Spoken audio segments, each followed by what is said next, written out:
Bienvenue dans Raconte-moi Al-Qasas, une nouvelle série du podcast Coran de ton cœur qui t'accompagnera, j'espère, pendant les jours bénis de Ramadan. Moi, c'est Zainab, enseignante et éternelle étudiante du Coran, comme j'aime le dire. Prépare-toi à entrer en profonde conversation avec Surat Al-Qasas et accueillir, jour après jour, les sagesses qu'elle t'offre. Raconte-moi Al-Qasas, un grand récit parmi les récits de ton Coran et peut-être même un récit dans l'histoire de ta vie. Bismillahirrahmanirrahim. Wabtaghi fima ataka Allahu ad-dar al-akhirah wa la tansa nasibaka min ad-dunya wa ahsin kama ahsana Allahu ilayk.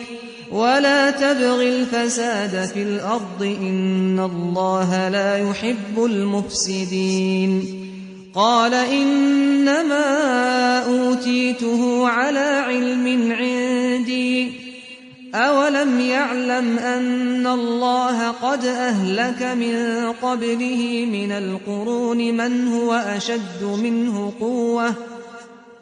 هو أشد منه قوة وأكثر جمعا ولا يسأل عن ذنوبهم المجرمون فخرج على قومه في زينته قال الذين يريدون الحياة الدنيا يا ليت لنا مثل ما أوتي قارون إنه لذو حظ عظيم وقال الذين أوتوا العلم ويلكم ثواب الله خير لمن آمن وعمل صالحا ولا يلقاها إلا الصابرون. Et recherche à travers ce qu'Allah t'a donné la demeure dernière. Et n'oublie pas ta part en cette vie. Et sois bienfaisant comme Allah a été bienfaisant envers toi. Et ne recherche pas la corruption sur terre, car Allah n'aime pas les corrupteurs. Il dit, c'est par une science que je possède que ceci m'est venu. Ne savait-il pas qu'avant lui, Allah a fait périr des générations supérieures à lui en force et plus riches en biens, et les criminels ne sont pas interrogés sur leurs péchés. Il sortit à son peuple dans tout son apparat. Ceux qui aimaient la vie présente ici-bas dirent « Si seulement nous avions comme ce qui a été donné à Qarun. Il a été doté certes d'une immense fortune. » Tandis que ceux auxquels le savoir avait été donné dirent « Malheur à vous, la récompense d'Allah est meilleure pour celui qui croit et fait le bien, mais elle ne sera reçue que par ceux qui endurent. » Surat Al-Qasas, ayah 77 à 80. Assalamu alaikum wa rahmatullah. Très contente de te retrouver encore pour un nouvel épisode de Raconte-moi Al-Qasas. Et on en est à notre 19e. Franchement, ça va tellement vite. Il nous en reste encore 2 pour clôturer la sourate. En tout cas, en termes de ayat.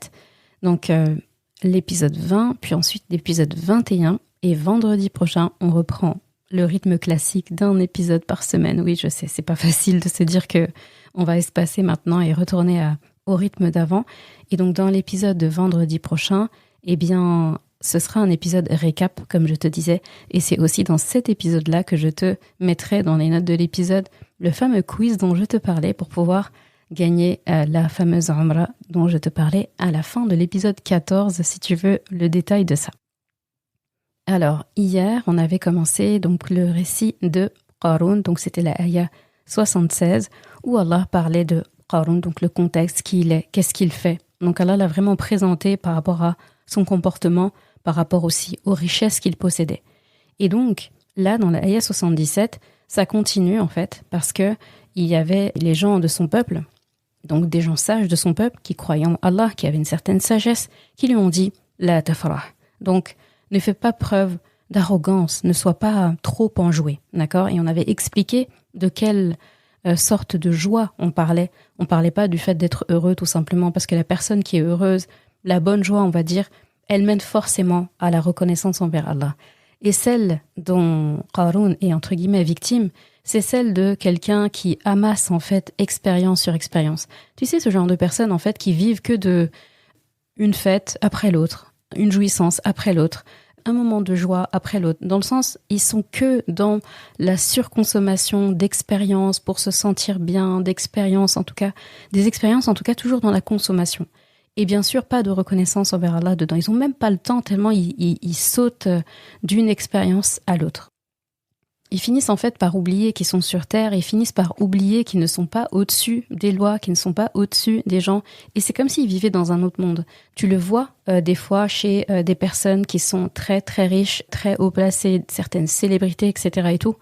T'as l'impression en fait que, je sais pas si ils s'ennuient, parce que justement ils ont tellement de choses, etc. Et pourtant ils multiplient les expériences, etc.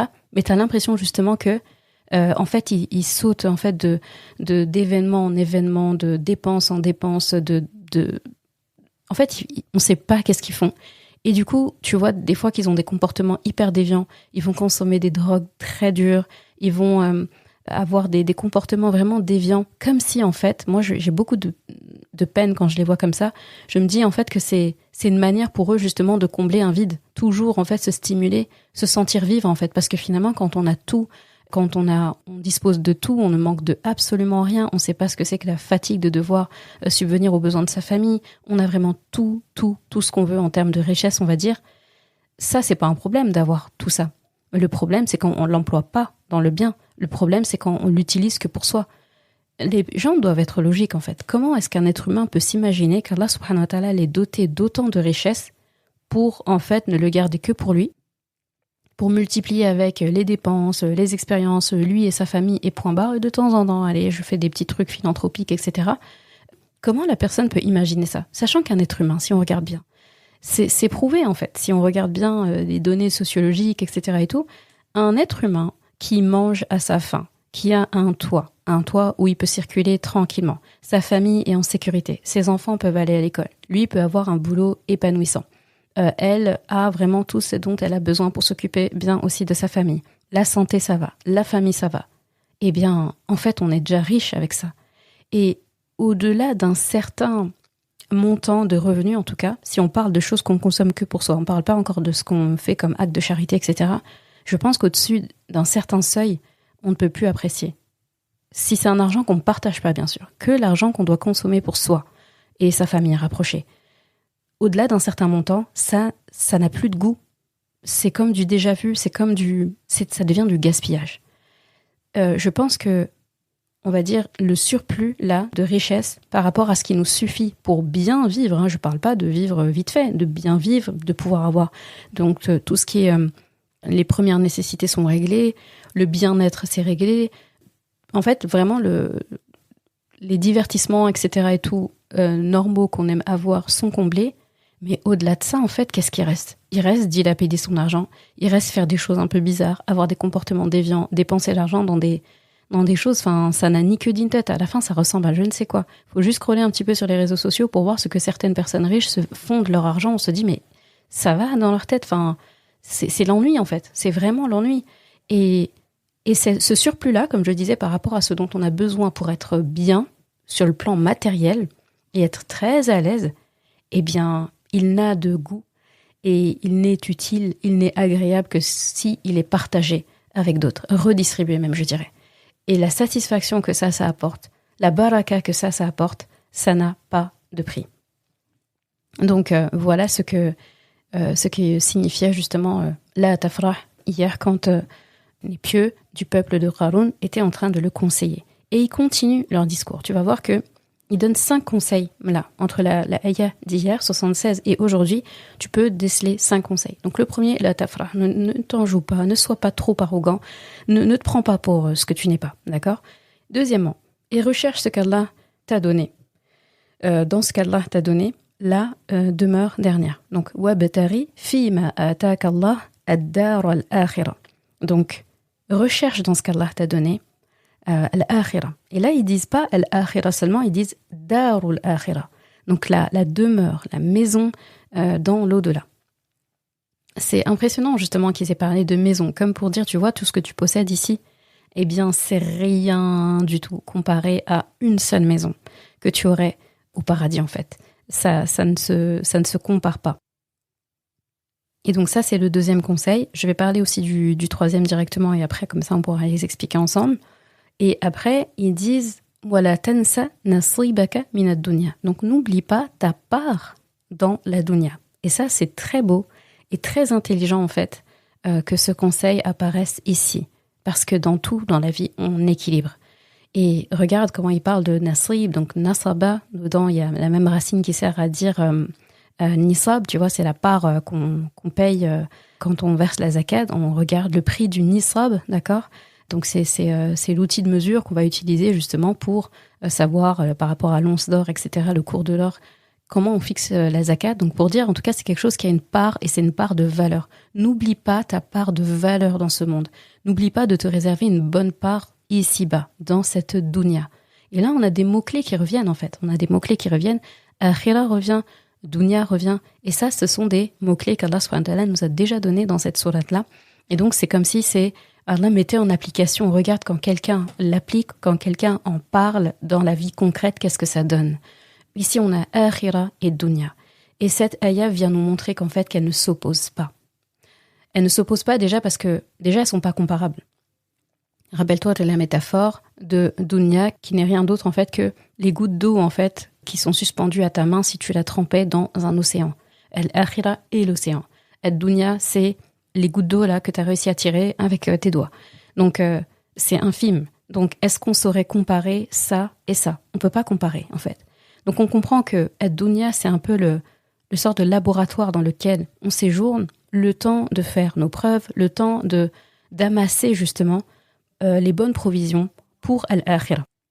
Donc les deux ne s'opposent pas. Ils sont quelque part complémentaires, ce serait même l'un prépare à l'autre. Donc si dans le temps de préparation, je me comporte comme quelqu'un qui demeure, qui séjourne, qui ne bougera plus et en fait qui fait toute sa vie là-bas comme s'il n'y avait pas de après, eh bien le après, quand on va y arriver, parce qu'on va y arriver, enfer ou paradis, en tout cas c'est l'Akhirah, c'est la vie dans l'au-delà, eh bien qu'est-ce que ça donne en fait ? Ça donne des gens qui auront des caisses renflouées, fil akhira, et il y en aura qui auront des caisses vides, alors qu'ils seraient très étonnés de se rendre compte que ici-bas c'était rempli.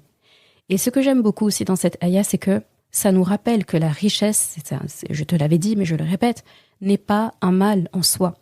On peut l'utiliser pour des causes nobles, ça c'est évident, on signe, on le sait. Mais on peut aussi l'utiliser pour faire du mal. Et en fait, ce qu'il faut se rendre compte, c'est que il faut se rappeler qu'on va rendre des comptes sur nos possessions. Et c'est ce que dit ces gens sages à Qarun.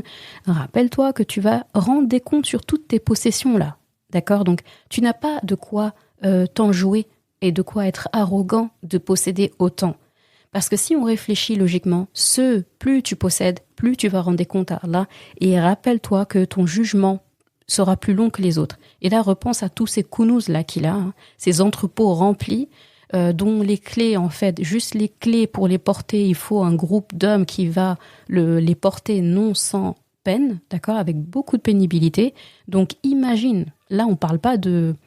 Je pense qu'à côté, imagine la personne la plus riche aujourd'hui, d'accord, les plus riches, Bill Gates, tout le tralala, etc. Prends-les, à côté, ce sont des petits joueurs, à côté des richesses que Qarun avait. Donc imagine en fait la durée de son jugement. Imagine tout le temps en fait, la file d'attente. Ouais, c'est ça, le temps d'attente qu'il va avoir. Il y a des personnes qui vont partir vite vers le paradis. Ceux qui n'avaient pas énormément de comptes à rendre en termes de biens matériels. Tout le monde aura un certain nombre de comptes à rendre en fonction du temps de vie qu'il a vécu, du nombre d'actions qu'il a fait, de son statut, de son rang social. Mais le côté richesse là, on le sait, de ce que Rasulullah nous a expliqué, il y en a, à cause de leur richesse, même si c'est des gens bien qui ont dépensé, eh bien, Yawm al-Qiyamah, ça va être long. Ils vont attendre longtemps. Parce que Allah va prendre les choses une à une. Imagine Qarun déjà. Juste ces clés-là, une seule clé, ça va lui prendre du temps à justifier ça. Les clés entières, laisse tomber. Alors prends tout ce que ces clés-là sont censées garder. Allah nous montre en fait l'étendue des richesses qu'il avait. Et pour se rendre compte que c'est pas imaginable, mais pour en même temps qu'on puisse imaginer que c'est énorme, eh bien, il nous parle juste des clés. Qui a du mal à porter des clés ? D'accord ? Et bien là, il dit, voilà, il faudrait un groupe de personnes. C'est pas quelqu'un comme moi, en tout cas, dont on parle dans cette ayah quand on parle de gens très forts, robustes, etc. Et bien on parle de gens très, très, très forts. Et bien eux seraient dans une grande difficulté. Alors imagine. Donc c'est très logique en fait qui dit ça. Ne t'en joue pas trop. En fait, finalement, les gens comme toi devraient vivre, limite, pas dans la peur, mais devraient vivre sur le qui-vive quand même dans leur vie. Ils devraient vivre en se disant, tout ce que je dépense là, attention, je vais rendre des comptes. Personnellement, moi, si j'étais à sa place, je pense que tous les jours, j'imaginerais le moment où je suis debout devant Allah et qu'il prend mon livre de comptes et qu'il me demande des comptes sur chaque centime. Et à ce moment-là, je pense que n'importe qui voudra se dire, si seulement j'avais jusqu'à un compte bancaire et c'est tout, et un peu d'argent de poche, et voilà, si seulement. Et en même temps, posséder beaucoup, c'est aussi un bien. Si on dépense ce que Allah nous donne dans le bien pour al-akhira et dans le dunya aussi, en vue de l'akhira, c'est le pactole. Le jugement va être long, mais les récompenses après vont être énormes. Et la place au paradis, on devance les autres aussi. Donc, dans tout, Allah est juste. Si tu veux obtenir de grands résultats, eh bien, il va falloir faire de grandes actions. Et donc, c'est très beau ce parallèle entre recherche al-akhira et n'oublie pas ta part fit dunya. Et là, quand on parle de ça, j'aimerais aussi parler de la manière qu'on a de dépenser ici-bas. Nous, spécifiquement les musulmans. J'ai remarqué que les musulmans sont très frileux lorsqu'il s'agit de dépenser dans le religieux, lorsqu'il s'agit de dépenser dans ce qui va vraiment les élever le plus rapidement possible et de manière plus efficace auprès d'Allah. Il y a plein d'actions, en fait, si tu dépenses dedans, qui n'ont pas forcément des pôles religieux, tu peux gagner des hasanat, d'accord ? Mais quand je parle du religieux, je parle de tout ce qui te sert à t'instruire, ce qui sert aux musulmans pour prier, les mosquées, les écoles, les cours, etc. Et pourtant, c'est la voie la plus efficace pour gagner des points auprès d'Allah. C'est beaucoup plus rapide, beaucoup plus efficace que d'investir dans un autre pôle, même si c'est fait dans le halal.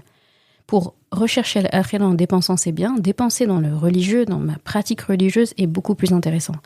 Et je suis toujours étonnée de la facilité avec laquelle on va pouvoir dépenser pour des smartphones dont les prix, des fois, franchement, faut le dire, ça dépasse l'entendement. Et à chaque fois, le prix augmente et à chaque fois, il y a des gens qui vont acheter. Pareil, dans les cosmétiques, ce qu'on est capable de dépenser, dans les restaurants, dans les vêtements. Et encore une fois, ce n'est pas haram, tout ça. C'est pas haram de posséder toutes ces choses. C'est pas haram de dépenser dans un smartphone, même cher. C'est pas haram, ça dépend ce que tu en fais. Mais est-ce qu'on recherche l'akhira à chaque fois qu'on dépense dans ces choses-là, honnêtement?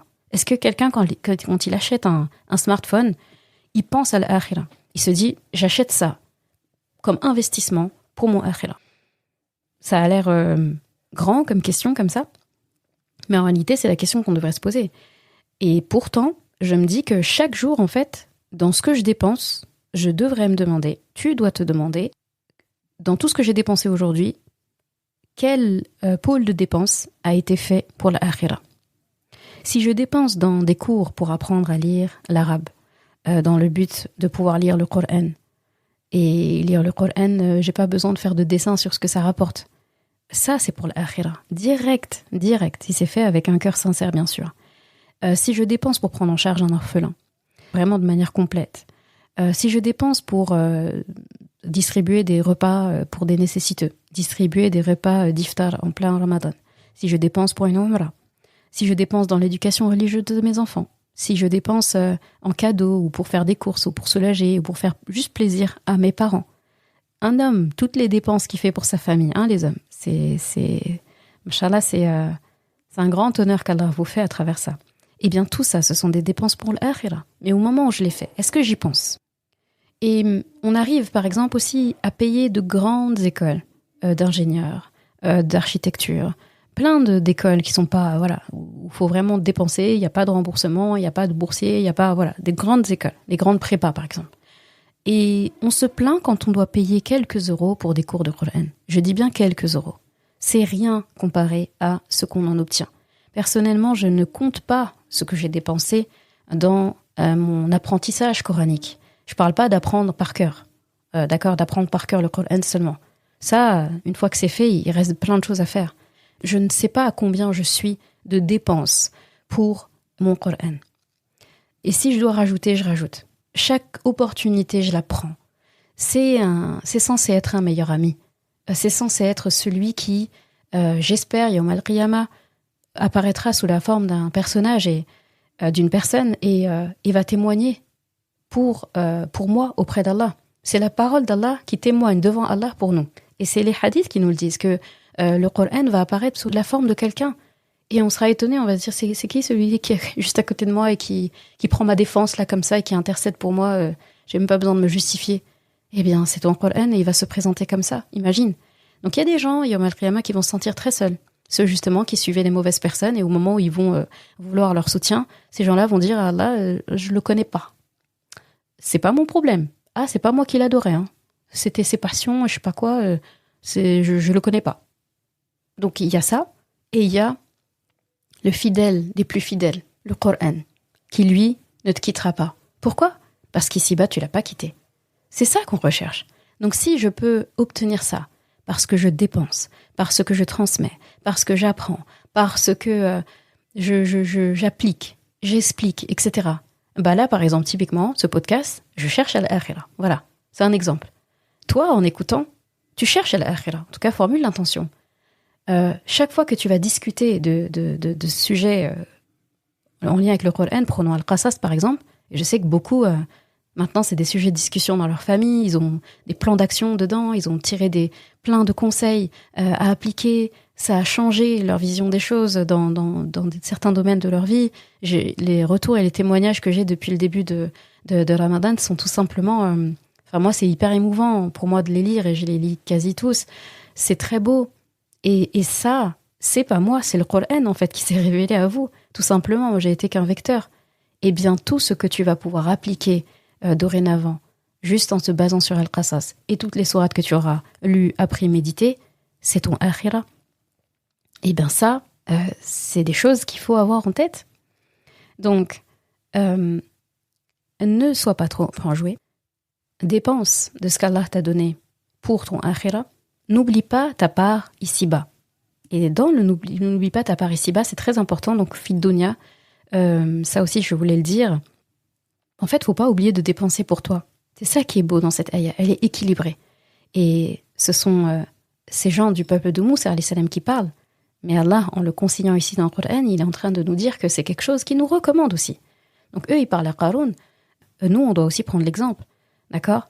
Donc, on n'oublie pas la part ici-bas. Parce qu'il y a une catégorie de personnes aussi qui sont à fond fil akhira. Ils oublient d'être heureux ici, ils oublient de dépenser, ils oublient en fait de profiter. C'est devenu limite grave de prendre du temps pour soi. Il y en a quand on leur parle de, je sais pas, j'entends des gens entre eux qui parlent, oui, bah moi je vais au spa avec ma mère, j'ai amené ma mère au spa, ça fait longtemps qu'elle fait que travailler. Des gens qui disent, oh, c'est quoi cette perte de temps, un spa, ça sert à quoi ?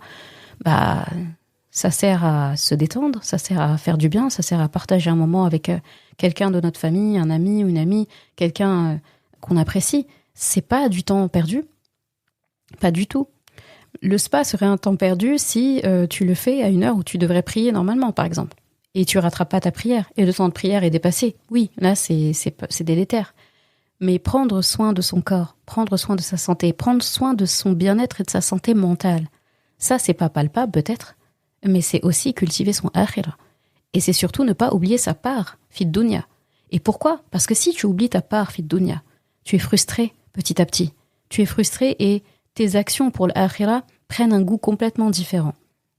Donc, faut pas oublier de dépenser pour toi ici-bas. Parce que tu es ici, tu vis ici. C'est comme si tu es dans un hôtel. L'hôtel, on te dit pas de séjourner là-bas éternellement, de faire comme si c'était ta maison définitive, d'accord ? On refait pas le papier peint de l'hôtel. Bien, ok. On domicilie pas son courrier à l'hôtel, d'accord ? Mais par contre, je vais pas réfléchir comme ceux qui réfléchissent qu'il y a que akhira qui existe. De toute façon, moi, Dunya, ça m'intéresse pas. En attendant, là, il t'a fait descendre Fid Dunya, en fait. C'est ici qu'il t'a fait faire escale. Donc, si tu refuses de profiter de ce que tu as ici, akhira, c'est pas tout de suite. Hein. Donc, bonne chance pour vivre. Donc, en fait, pour reprendre la métaphore de l'hôtel, c'est comme si tu es dans l'hôtel et tu refuses les services proposés par l'hôtel. S'il y a le repas qui est servi, tu le prends pas. Tu dis non, moi, je reste pas ici. On te donne un bon lit pour dormir. Ah non, moi, je reste pas ici. On te propose de faire le ménage dans ta chambre. Ah non, moi je reste pas ici. On te propose des goodies, un room service, je sais pas quoi. Non, moi je reste pas ici. Bah non, en fait. N'oublie pas ta part ici. Surtout si t'es avec ta famille. Bah tu vas pas punir les autres. Parce qu'il y a des gens, ils se punissent eux, ils se punissent leur famille aussi. Non, c'est pas ce qu'Allah nous demande. Toujours le juste milieu. D'accord?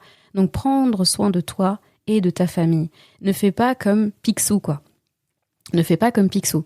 Et il y a une très belle sagesse dans le fait justement de ne pas oublier de vivre ta vie ici.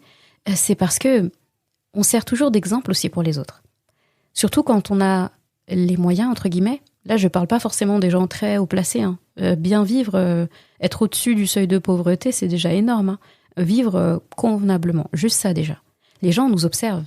Il y a des personnes qui nous regardent, qui nous envient, qui nous admirent, qui ont moins que nous. Quelle image on leur donne de l'islam, de la façon de vivre, et même les non-musulmans, si en fait ici ils nous voient vivre comme des misérables, alors qu'on possède, alors qu'on pourrait. Nous on vise à l'akhira. Dans nos mots, dans nos paroles, ce sera toujours akhira, akhira. Mais en fait les gens ils sont ici. Donc eux vont envier ce que tu possèdes, parce qu'ils aimeraient le dépenser ici, et ils voient la manière dont tu dépenses les choses, la manière dont tu vis d'une manière très, on va dire misérable. Hein. Je parle pas de ceux qui veulent vivre une vie modeste, minimaliste. Hein. Faut vraiment pas changer mes propos. Je parle pas de ça. Je parle de ceux qui se privent, mais qui se privent de vivre des belles choses. Eux et leur famille. D'accord ? Je parle de ceux qui vont s'offusquer à l'idée de faire un restaurant. D'accord ? Bah non, c'est de la dépense pour rien. Je parle de ceux qui vont s'offusquer, comme je dis, à l'idée de faire un voyage en famille. Ah bah non, c'est de l'argent dépensé. Ou l'histoire du spa, là, comme tout à l'heure. Parce que j'en ai entendu des gens parler comme ça et j'étais étonnée. Et quand ils voient que je défends ça, ils se disent « Ah, toi, Zeynep, toi, Oussata Zeynep, tu dis ça ?» Mais ça veut dire que toi aussi, tu pourrais perdre ton temps dans un restaurant ? Oui, je pourrais gagner du temps dans un restaurant. C'est quoi ces façons de penser ? Bon, après, il y en a qui ont moins ce problème-là. En général, le problème, c'est plus ceux qui vont trop au resto, trop au ciné, trop faire des divertissements, trop, plutôt que ceux qui n'en font pas assez. Mais il y a les deux, en fait. Et les deux sont pas bons. Les deux extrêmes ne sont pas bons. Donc, faut pas faire comme Picsou, comme je disais. Picsou, il amasse. Et en fait, il n'en dépense pas. Il laisse pas les autres dépenser. Et ça, c'est pas bon, en fait. Et en fait, si demain tout ça disparaît, bah t'es misérable 2 fois. Parce que tu en as pas profité, t'en as pas fait profiter les gens. Et à la fin, ça ne te suit pas dans ta vie éternelle non plus. C'est vraiment dommage. D'accord ? Donc, il faut en profiter. Sinon, il y a également, on s'expose à un risque d'ingratitude. Rappelle-toi. Ce que je ne dépense pas, donc que je laisse s'amasser, c'est très difficile de faire preuve de reconnaissance là-dedans. Parce que ce qui est thésaurisé comme ça, qui n'est pas touché, etc. et tout, on développe un truc où on finit par se dire, comme on fait l'effort de garder, on a presque l'impression que ça vient de nous, que c'est grâce à nous, c'est par notre effort de gestion de l'argent, c'est par notre effort de générer de l'argent, etc. et tout, que ça vient de nous. Et on oublie qu'en fait, non, ça vient d'Allah. C'est Allah qui t'a donné tout ça. Mais comme tu le dépenses pas, tu n'as même pas cette notion en fait d'être reconnaissant envers Allah pour t'avoir donné ce qui t'a permis de dépenser. Non, tu le regardes, tu l'admires comme ça, tu le regardes, et en fait, t'en fais rien d'autre que regarder. Et donc, le 4e conseil qu'il donne, donc d'abord, ne t'en joue pas trop, ne sois pas trop arrogant. Ensuite, n'oublie pas ton akhira, dépense de ce qu'Allah t'a donné pour l'akhira. N'oublie pas ta part fi dunya, 3e. Et ensuite, il dit ahsin kama ahsan Allahu ilayk. Fais preuve de bienfaisance. Dedans, ahsinun al-ihsan, dedans, donc l'excellence. Ce qu'Allah t'a donné comme bien, comme bienfait, fais-en autant en fait. Fais ça. Et franchement, je me dis, les gens qui sont très aisés ont une chance inouïe d'acquérir les faveurs d'Allah. Peut-être plus rapidement que les autres. Mais il y a une perte de temps qui fait que ils en profitent. Et peut-être un jour, ils vont se rappeler que c'est pas ça qui me rend heureux, en fait. J'ai toujours un vide. Et petit à petit, peut-être qu'ils vont se réveiller. Et il y en a qui se réveillent jamais, en fait. Qui meurent avec ça, avec toute cette amertume, ce vide-là. Et c'est dommage, ça n'a servi à rien. Donc, al-ihsan, c'est rendre vraiment ce qu'Allah t'a donné comme bienfait. Et le dernier conseil qu'il donne, Wala tabri al-fasada fil ard. Et ça, c'est très très fort. Ne répands pas la corruption sur terre. Fais pas comme Pharaon, en fait. Écrase pas les gens. Surtout, toi, t'écrases les tiens, en fait. C'est encore pire. Et tu te pavanes et tu penses vraiment que... En fait, tu n'agis pas du tout comme quelqu'un qui sait qu'il y aura une vie dans l'au-delà. Et cette corruption sur terre, ici, celle qui est vraiment mise en avant, ici, cette forme qui est mise en avant, c'est quand, en fait, ce sont des biens et des richesses qui ont été amassés. Donc, c'est comme s'il disait, c'est vraiment des biens et des richesses que tu as amassés. Et c'est ça qui t'a donné le droit ou le pouvoir de sentir que tu avais la possibilité de combattre Moussa alayhi salam, la possibilité d'écraser les gens.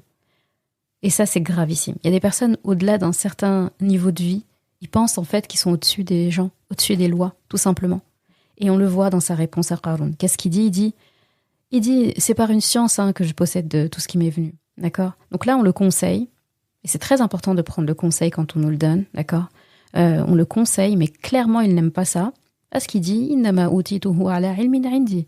Donc je l'ai obtenu, j'ai obtenu tout ça, on m'a donné. C'est ça qui est subtil à comprendre, c'est que il se contredit en fait. Il dit pas j'ai créé tout ça. Il dit pas j'ai gagné tout ça moi-même. Il précise que ça lui a été donné. Mais il précise pas c'est qui lui a donné. Si tu regardes bien, il a pas dit que c'est Allah, mais il sait que c'est Allah. Mais peut-être qu'il a pas dit que c'est Allah parce qu'il a oublié que c'était Allah. Tellement il a fini par se convaincre et se complaire dans le fait que c'était lui qui avait amassé tout ça. Donc il dit je n'ai obtenu tout ça que par en fait une science que j'avais. Là par contre il a bien montré que il a oublié, ou plutôt il a peut-être fait exprès de dire que la science vient de lui. Donc c'est par une science que j'ai moi naturellement, je suis intelligent, je suis fin, je suis vraiment compétent et j'ai utilisé mon intelligence. J'ai utilisé ma finesse, j'ai été malin en fait. J'ai été très intelligent et donc du coup, c'est pour ça qu'on m'a octroyé ça. Donc quand il parle de on m'a octroyé, soit il parle d'Allah, mais il veut pas le dire, soit il parle de Pharaon, parce que c'est lui finalement qui lui a donné ce rang-là. Et dans tous les cas, dans les deux cas, en fait, c'est grave, parce que dans le cas d'Allah, il a oublié, ou en tout cas, il lui tourne le dos, et dans le cas de Pharaon, on comprend encore plus qu'il a pas compris la chose. Donc là, on le conseille, comme je disais, son peuple prend le temps de le conseiller, et c'est pas facile de conseiller quelqu'un qui se comporte déjà comme ça, et lui n'aime pas ça. Il est sur... on peut comprendre ça comme s'il était sur la défensive, mais genre, t'es qui toi déjà pour me parler ? Mais on comprend aussi que c'est une manière très hautaine de répondre, comme pour dire, mais écoutez les gars, écoutez, je sais que c'est pas évident pour vous, vous n'êtes pas aussi intelligent que moi, vous n'êtes pas aussi malin, c'est compliqué, vous n'avez pas su saisir l'opportunité quand elle s'est présentée, moi j'ai saisi, je suis un grand homme d'affaires maintenant, etc. Écoutez, je vous dis comment j'ai obtenu ça, c'est par une science que j'ai, voilà. Donc encore une fois, même là, il n'appelle pas à l'espoir, en fait. Il parle vraiment comme quelqu'un qui ne veut pas que les autres aient la même chose que lui, qui ne veut pas que les gens partagent avec lui. Parce que sinon, il aurait dit, je l'ai obtenu en faisant ça, ça, ça. Mais même là, il dit, je l'ai obtenu grâce à quelque chose que seul moi possède, en fait. Quelque chose qui est en moi, ma science. Donc même là, je suis désolée pour vous. Vous êtes des losers, vous serez toujours des losers. C'est comme s'il leur disait ça un peu. Mais on peut le comprendre dans les deux sens. Comme s'il était un peu sarcastique et en même temps sur la défensive. Donc... tu vois, l'arrogant, quand on le conseille, il est encore plus arrogant après. C'est horrible à voir. Et Allah, là, c'est lui qui lui répond. Il lui dit, mais en fait, est-ce qu'il ne sait pas que avant lui, Allah a fait périr des générations qui étaient supérieures à lui en termes de force et en termes de richesse, en termes de biens. Des gens qui étaient beaucoup plus aisés que lui, en fait. Et en l'occurrence, ici aussi, on peut parler de Pharaon. Dans les narrations, en fait, il y a des versions qui disent que cette scène-là, avec Qarun, et quand il a péri, etc., c'était quand ils étaient encore en Égypte et qu'ils n'avaient pas encore été sauvés par Allah et ils n'avaient pas encore quitté l'Égypte avec la mer fondue en deux, etc. Et il y a une version qui dit que cette scène-là, elle s'est passée après que Pharaon ait péri, etc. et tout. Et donc Qarun, il était là avec toutes ses richesses et tout ça et tout.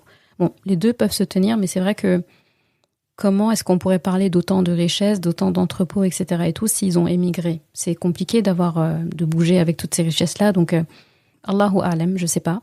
Mais en tout état de cause, Pharaon peut être utilisé ici comme exemple. Il était beaucoup plus riche que lui, c'est lui qui lui a donné tout ça.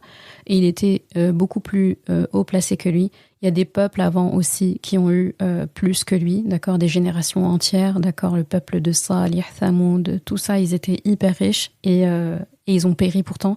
Et des peuples aussi qu'on ne connaît pas, tout simplement. C'est pas tous les gens qui sont peuplés sur la terre que nous connaissons. Nous, on pense qu'on a nos livres d'histoire, nos archives, etc., les bouquins d'histoire, et qu'on a tout dedans, et que rien ne nous échappe. Mais peut-être qu'il y a des peuples qui ont vécu sur terre, sur des parcelles de terre, et personne n'est au courant, à part Allah, ou à part les gens qui étaient de cette époque-là, qu'ils ont vécu. On ne sait pas, on n'est pas au courant. On sait de l'histoire que ce qu'Allah veut bien qu'on sache, que ce soit dans le Coran, dans les ouvrages, parmi les historiens, etc. et tout. Si Allah veut pas qu'on sache des choses, on ne sait pas. D'ailleurs, des fois, c'est dit dans les vestiges d'histoire, on des enquêtes, des complétements d'enquête, on découvre des ossements, des trucs enfouis, carrément des temples et des maisons, etc. et tout, enfouis sous terre. Et personne ne se doutait qu'ils étaient là. Donc, l'humilité de tout ce qui s'est passé avant nous, c'est très important et Allah nous le rappelle régulièrement. Donc Allah, en fait, dit, et il termine en disant, les criminels ne seront pas interrogés sur leurs péchés. Pourquoi Allah dit ça? C'est pour dire que Allah sait déjà tout ce qu'ils ont fait. Il sait. Il va même pas leur donner l'occasion de répondre, en fait. Même s'il leur posait la question, ils n'auraient pas de réponse, comme on a vu dans les ayats précédentes. Ils pourront pas. Donc Allah va pas les interroger, en fait, sur le pourquoi du comment de leur richesse. Pour certains, il sait. Et c'est encore plus humiliant, en fait, quand on te donne même pas l'occasion de te justifier, de demander pardon, de dire oui, mais je l'ai fait. Non, en fait, tais-toi. Ça, c'est dur, ça. C'est-à-dire, tu sais que c'est sentence directement. Allah, il sait, donc il n'a pas besoin que tu justifies. Mais il y a des gens à qui il va demander de justifier, même si c'est des gens qui ont fait des mauvaises choses. Mais quand tu arrives à un niveau où Allah, il veut même pas entendre le son de ta voix, oulala, qu'Allah nous préserve. Et ce qu'on retient ici aussi de cette ayah, c'est que c'est important de prendre le conseil. D'accord? J'avais fait un épisode sur le conseil, l'art du conseil. C'était plus dans le sens, celui qui doit conseiller, comment il doit le faire, les bienséances pour pouvoir conseiller quelqu'un. Mais il y a aussi le côté, et ça je l'ai moins abordé, quand on nous conseille, comment on fait? Parce qu'il y en a des gens pour qui c'est difficile d'accepter le conseil. C'est pas toujours facile d'entendre quelqu'un nous reprendre ou d'entendre quelqu'un même nous donner un conseil. C'est pas forcément c'est une réprimande, mais c'est pas toujours évident d'accepter que quelqu'un vienne nous ajouter quelque chose dans sa conception des choses, etc. et tout, vient nous donner quelque chose qu'on n'a pas forcément demandé. Mais là aussi, c'est très important de savoir entendre le conseil, sans critiquer le statut de la personne qui conseille. Là, par exemple, Qarun, ceux qui viennent le conseiller, ce sont des gens qui sont au niveau de l'échelle sociale, on va dire, qui sont en bas par rapport à lui. D'accord? Et lui, sa réponse, ça a été de les regarder vraiment de haut. Mais genre, vous êtes qui, vous? Vous êtes qui déjà pour... Peut-être il doit même se dire dans sa tête, mais je vous dis même pas me conseiller, mais comment vous osez juste me regarder? Comment vous osez juste vous mettre debout devant moi, en fait? Ça veut dire que je suis pas assez impressionnant, en fait, pour que vous osiez même penser que vous pouvez me parler. Tu vois, c'est un peu aujourd'hui, certaines stars, etc. et tout, auxquelles on n'a pas accès directement. Il y a des gardes du corps, il y a ça. La personne la plus riche sur Terre, tu peux pas venir directement et lui parler comme ça. Tu dois passer la garde, etc., etc. Et quand la personne, tu arrives enfin à elle, est-ce que ça passerait par la tête de la personne de venir et de dire, écoute, j'ai un conseil, sois pas trop arrogant.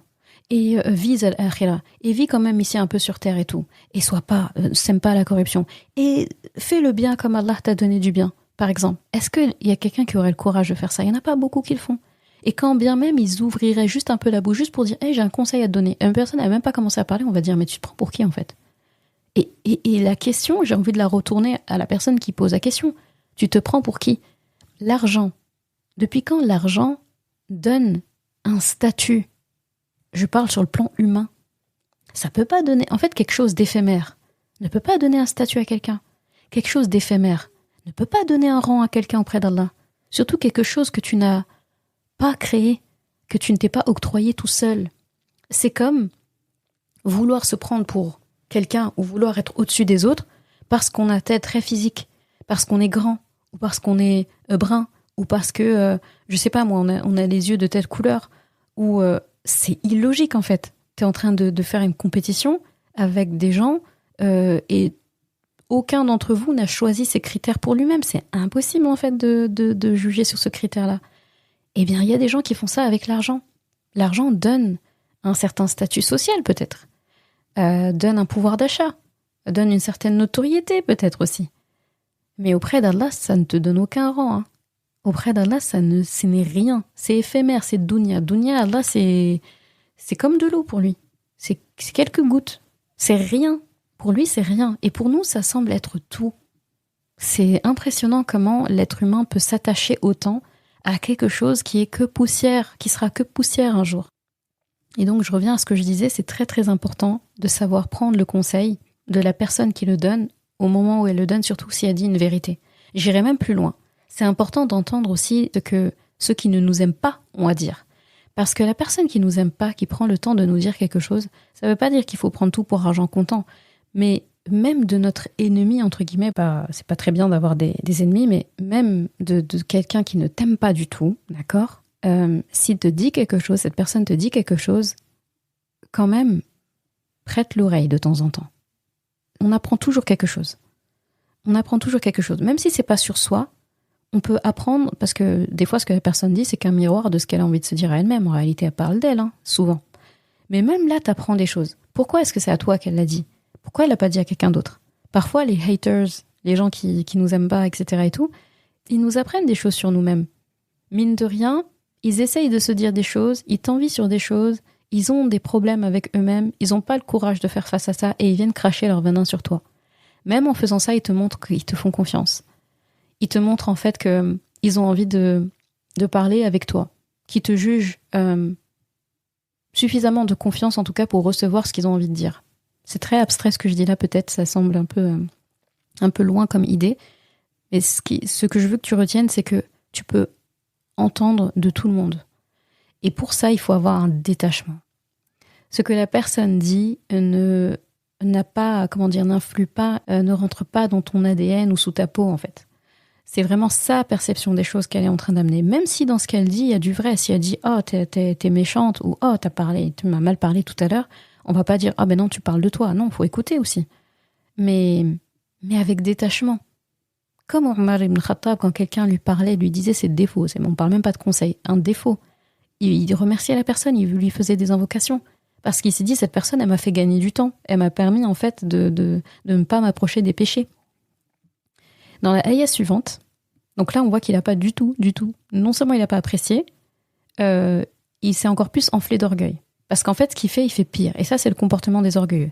Il sortit à son peuple dans son apparat. Donc, فَخَرَجَ عَلَى قَوْمِهِ فِي زِينَتِهِ. Et là, il y a un autre mot-clé qui revient, c'est zina, la parure, le paraître, ce qui embellit. Donc, quelque chose d'extérieur qui vient m'embellir. Et j'avais dit justement que ce n'est pas ça qui nous donne de la valeur.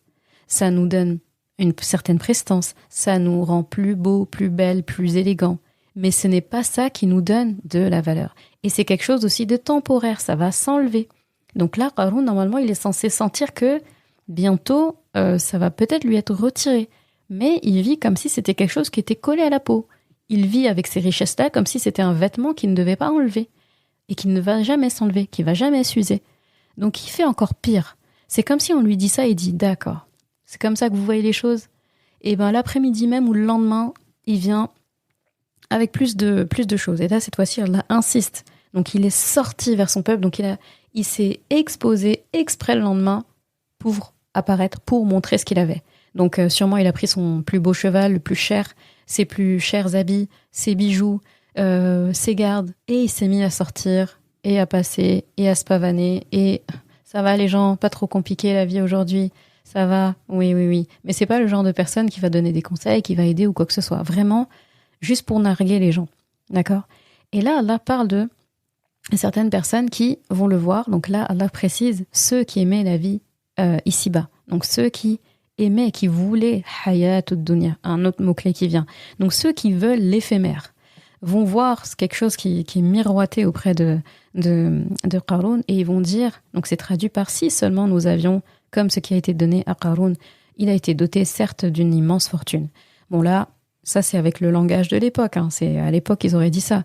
Aujourd'hui, avec notre ère en 2024, typiquement, quelqu'un qui regarde, qui scrolle, qui regarde quelqu'un sur les réseaux sociaux, qui a tellement d'argent, qui les jette dehors, qui les dilapide, qui fait des réels qui ressemblent à rien, les réels où il a une voiture de luxe, où il est en train de renverser l'argent dehors, où voilà. Vraiment, on envoie des réels comme ça. Les gens savent même plus quoi faire de l'argent qu'ils ont. C'est du n'importe quoi. Et il y a des gens qui bavent devant ça, qui scrollent et qui voient, qui ont tellement l'habitude de regarder ça que dans leurs suggestions, c'est ça qu'ils voient sur les réseaux sociaux. Ils scrollent. Et là, vraiment, c'est comme si tu disais, oh, la chance, franchement. Ah, j'aurais bien aimé avoir ce qu'il a. Si t'avais une maison comme la sienne, tu ferais quoi, toi? Ah bah, moi, je ferais ça. Ah bah, moi, tu vois, je m'installerais un truc comme ça, je le mettrais comme ça, je ferais ça, etc. et tout. Non, mais vraiment, vraiment. Et cette personne, elle a vraiment percé. Elle a vraiment... Ça, c'est trop bien. C'est vraiment mon goal. Tu vois la phrase qu'on entend souvent? Mais c'est mon goal, moi, d'avoir ça. Tu vois? Et c'est très intéressant qu'Allah parle de zina, donc une parure, en fait. Finalement, quand on voit les gens, nous, on connaît pas leur vie. Et là, on n'a pas décrit Qarun, on sait pas comment il vit. On sait pas s'il a une famille ou pas. On n'a pas... Allah n'a pas zoomé, pour le coup, comme Moussa alayhi salam, sur son background, son vécu, ses épreuves, ce qu'il a vécu, son enfance, etc. En fait, finalement, il paraît très seul. Moi, il me fait de la peine. Hein. Il paraît super seul dans tout son truc. Et justement, s'exposer, se pavaner, voir l'envie dans les yeux des gens, c'est comme si ça le nourrissait. Ça nourrissait un vide, en fait. Et donc, du coup, c'est typiquement le genre de personnes, voilà, qu'on voit sur les réseaux, par exemple, qui sont, finalement, on est en train d'envier une parure, d'envier quelque chose qui s'enlève. Si on retire la parure, qu'est-ce qui reste de Qarun? Si on retire la parure de certains, en fait, et c'est bête parce que les gens comparent leur vie à quelques secondes qu'ils ont vues de cette personne-là. Et Qarun, c'est pareil. C'est quelques minutes où il passe, les gens, ils le voient pas toute la journée. Hein. Il va pas rester avec le peuple toute la journée, bien sûr. Il passe. Et quand Allah dit « Fakharaja ala qawmihi », ça se voit que c'est une apparition qu'il a fait spécialement pour l'occasion. Parce que peut-être qu'il avait besoin de nourrir son ego ce jour-là. Tu sais, quand tu reçois...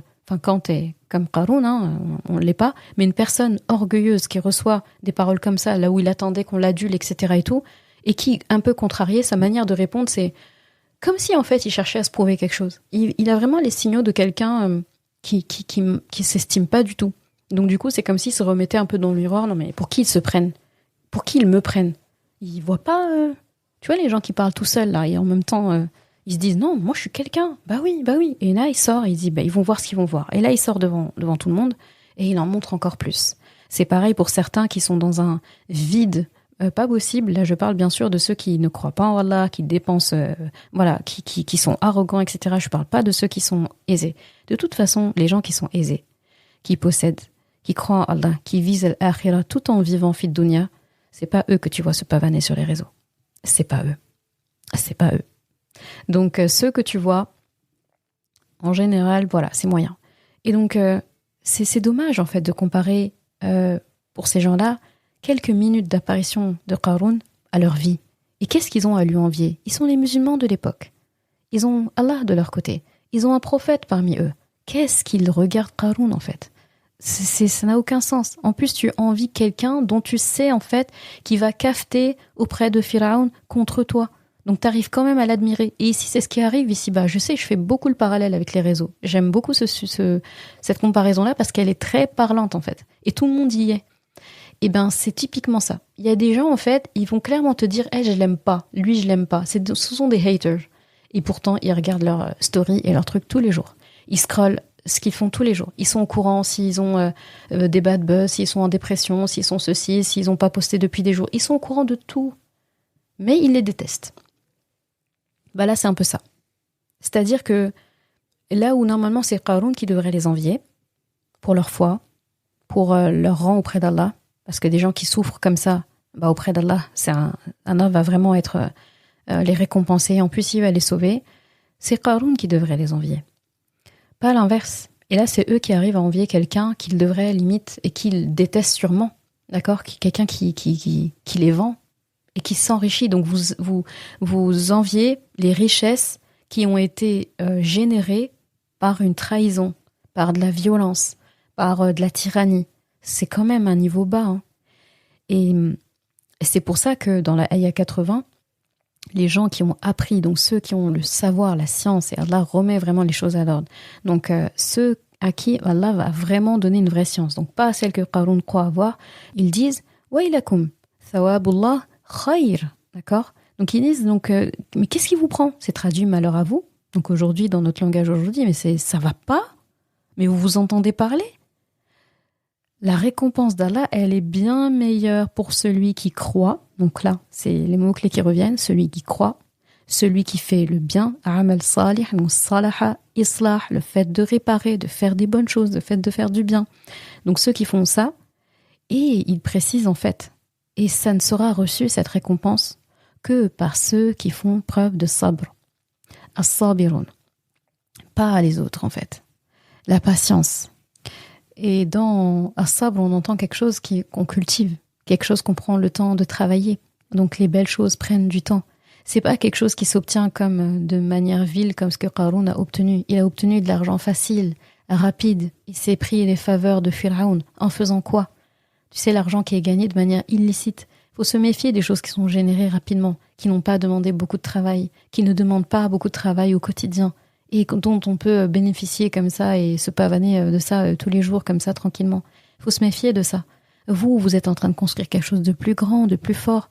Vous faites preuve de sabr, d'accord ? Vous croyez en Allah. Vous faites du bien, en tout cas on l'espère. Qu'est-ce que vous voulez en fait ? Vous avez déjà votre récompense auprès d'Allah si vous faites ça. Donc quand ils disent malheur à vous, ils ont raison. Ça va pas à la tête, mais tu t'entends parler. Limite, t'as envie de donner une tape sur la tête à la personne, mais ça va pas. En fait, c'est comme s'il venait un peu devant eux. Ce que Qarun il est en train de dire ou faire, c'est du vent. Rappelez-vous les choses. Donc là, on voit que quand Allah nous donne une certaine science et quand Allah, en fait, nous veut qu'on voit la vérité, eh bien, il nous fait penser et dire les bonnes choses. Donc là, c'est un autre conseil ici qui est donné et qui remet les pieds sur terre et qui nous fait réaliser aussi tout ce qui a été dit jusqu'à présent d'une manière très efficace. Ce que Qarun fait là, c'est comme si là on était sur les réseaux, il y a quelqu'un de sage qui te dit tu vas pas comparer 2 minutes de scrolling sur la vie de cette personne-là à ta vie. T'as oublié en fait que tu fais du bien tout le temps, t'as oublié en fait que tu patientes dans l'épreuve que tu vis, t'as oublié en fait que toi t'es musulman, tu pries, tu fais ci, tu fais ça. Tu en vis quoi ? La personne, tu la connais ni d'Adam ni d'Ève, tu sais pas en fait quand elle ferme le téléphone et les réseaux, peut-être qu'elle vit l'enfer, peut-être qu'avec son mari c'est de la violence tout le temps, peut-être qu'elle est en dépression, peut-être qu'elle boit de l'alcool, et toi, elle a juste pris une photo. Hein. Qarun, c'est exactement la même chose. Dehors, il se pavane, mais chez lui, à l'intérieur, on sait pas. Peut-être qu'il est déprimé, angoissé, qu'il crie la nuit, qu'il fait des cauchemars. Peut-être. Sûrement même. Mais c'est pour ça qu'Allah parle de son apparat. Zina. Zina, c'est ce qu'on veut bien exposer aux gens. Mais qu'en est-il de ce qui est à l'intérieur ? La zina, ça se montre, c'est quelque chose qui est apparent. Mais ce qui n'est pas apparent, dans quel état il est ? Quel est son état de santé ? C'est ça la question qu'il faut se poser. Eh bien, on a fait à peu près le tour, on va dire, de ce passage d'aujourd'hui. Je te retrouve demain pour l'épisode 20, Inch'Allah. Salam alaikum.